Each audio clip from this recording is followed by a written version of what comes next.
All right, third quarter here outside TIAA Bank Stadium here. We're in football season. Well, we're almost there. It's the preseason, yeah. right? I mean, 4 preseason games, too many? I think it's good and bad. Is it good and bad? Yeah. Maybe bad 3. mostly. I know the NFL makes money on them, and bad Yeah. mostly. But we're less than 2 weeks away, week 1 of the NFL, and we're out here. This is where the guys practice here for the Jaguars, a place that I know you've spent a lot of time. All-time leading scorer for the Jacksonville Jaguars, joined here by Josh Scobee. First quarter, we talked 10 to 20 yards. Second quarter, we went like 40 to 60. It's the third quarter, right? We got to start making a move here, right? It's moving. It's like Saturday in a PGA Tour event. You better start making some things happen here. But we're going to stretch it out now to 100 yards. Okay, so full-on pitch. Take me back to the 50. Stretch me out to 100 now, and how that happens for you. So for me, it all depends on a few things. Number one, the wind. Okay. So what club selection I'm going to choose. So for this one, I have sand wedge, 56 degree. I was using the 60, the other shots. So for this one, this is about 105, 110 yard club for me. So it's just normally about an 80% shot. 80%. Yeah.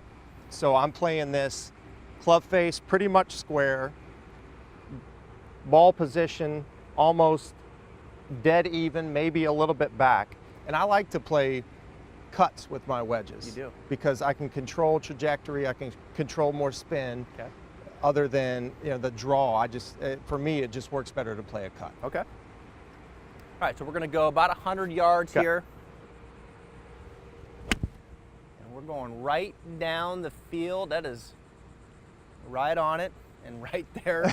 That might be on the goal line. I'm going to go ahead and say that is right on the goal line. That might be within 2 feet of the goal line. We're going to send Tom. I We're feel going to send you good down about there. that I'm going to have you That was good. sprint down there in a minute and check to see if that's on the goal line. You cool with that? I'm fine with that. Can we have EMTs? No, you're good. The sun doesn't come out for a little while. You're So good. that was a bigger motion, right? Yes. Okay, so much that was bigger motion. Okay, so it looked like you there was a little more of kind of a loading up, right? Yes. With the body there. Yes, there's obviously going to be a little bit more effort with a 100-yard shot compared to a 50-yard shot. But this, I like to equate as to throwing darts. Mm-hmm. You aim small, miss small. Don't try to play a lot of curve on the ball. Okay.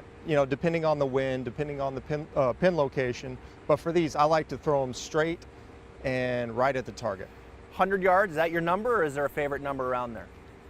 My favorite number is 85 yards. Okay. And that's with my lob wedge. I'm not taking off a whole lot from it. It's like a smooth 80% shot that I can control every time. Is there a second number, like 110? 105. 105. 105. Okay, so That's a perfect one. This is great. Yep. 85, 105. Yep.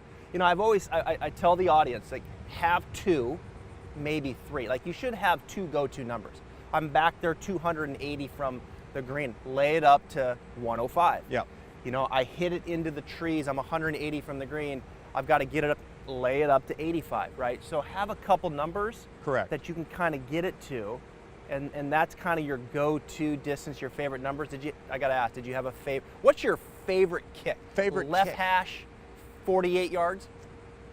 That's actually amazing guess. Okay. Holy cow, that was pretty good. So yes, left hash is easier for right-footed kickers because you're typically going to draw the ball in just a hair for right-footed kickers.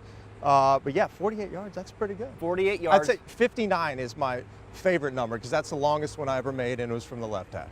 What was the kick? I got to go. What was the kick in Indianapolis to win the game? 53? I had a few of them, yeah. You had 2? My rookie year, 53 from the middle of the field to win the game. I and remember then that. in 2008, 51 from the right hash to win the game. What kind of rush is that like, Josh? I mean, honestly, you have to miss that a little bit, right? I mean, Oh, absolutely. you just kick it through to win the game, and you've got 52 teammates, professional athletes, running after you, right? They might hurt you. They're so excited, right? Because you just won the game. Yeah, there's a reason that my celebration was running from them. I mean, the 59-yarder that I made here at home, Wow. I literally ran away from everyone so Wow. I wouldn't get tackled because I've 59. seen way too many times kickers will get tackled. They're at the bottom of the pile. There's no telling what happens. So, Best kicker in today's game right now. in my opinion, it's Justin Tucker of the Ravens. The best of all time is Adam Vinatieri. Adam Vinatieri.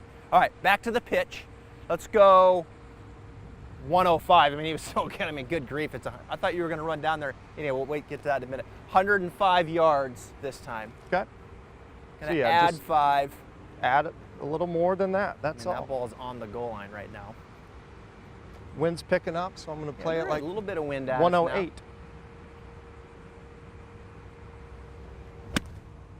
Oh, I pulled it. Bit of a pull, face shut down a little bit. That's probably going to be that's just into the end zone. About 107, Not 108. bad. Not, the slight not pull, great. it gets the face to shut down a little bit. Yeah, so, you know, the tendency for me going into the wind, try to get a little bit too much on it, maybe pull it a hair. Let's talk about distance control just for a second. We talked about 40 to 60 yards. Arm swing would increase, like that little toss shot with the rate of turn, right?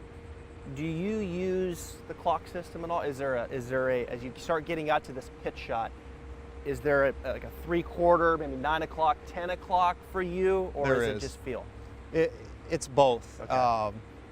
I like to put it in my mind that I'm trying to get up to 3/4. For me, I don't have a full 100% swing ever, even with driver.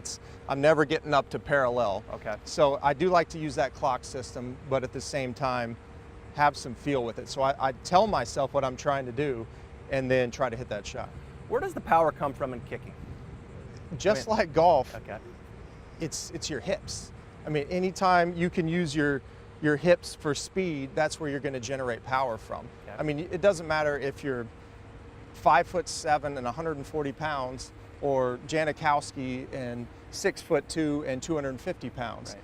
If you can use your hips for leverage and speed, you can kick the ball far. And I think the same thing with golf. It is, yeah, the glute, right? I mean, Yeah. right in here, the legs, that's the king. And you start getting into the core, and they call that the queen, right? I mean, you got to be able to The king and queen, I've never heard the that. king and queen, like in here, the glute, that's number 1. Yeah. That's the king. Learning how to activate that, and then into the core is also a power source. There's other power sources. Yeah. But I think the similarities, as you're pointing out here in kicking, very much the same. Absolutely. All right, so we're going to finish up with this. I'll switch spots just for a second here. One of the things that I am always encouraging the viewers as you start getting into pitch shots is kind of flighting this ball down some. And I notice you're flighting the ball beautifully. He's not throwing the ball way up in the air for 100 yards, right? So oftentimes we get to 100 yards, and I've got my 52 or 56 or 6, whatever the case may be. It might be in between clubs. You know, I'm always encouraged, take less loft. Take less loft, flight it down. Know that you have enough club in your hand, and then from there, I think it starts to encourage that framework, Josh, that you're talking about, which is, you know, kind of very much right shoulder and then over here to the left shoulder. You'll notice with Josh, it's not big swings. He's not taking it way up here and way up here like this.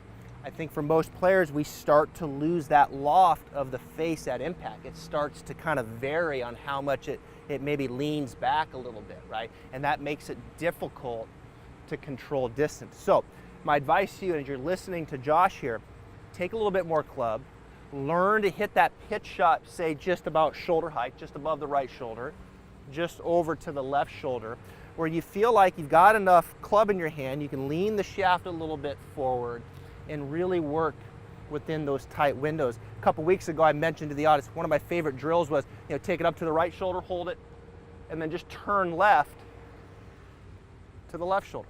Just feel like things just kind of follow that rotation of the body over here, working within that ceiling. I think it really kind of encourages that de-loft in the face, and I think that's so important with wedge play in controlling distances. You can clearly see why he's a +1 handicap, and I just love the correlations to kicking a golf ball, the recruitment of power, the feel, and all those things. All right, we're moving on here. You're not going to want to miss this next one. We're going to his craft now, which is kicking field goals, all-time leading scorer for the Jags. I might try a couple as well, and if you're really lucky, we'll throw Tom out there to see if he can get the ball up in the air as well. Stay with us. Thank you for watching this video. I hope you liked it. And remember, leave a comment if you have any questions, and most importantly, subscribe right here to Travis Fulton Golf so I can help you with your game long term.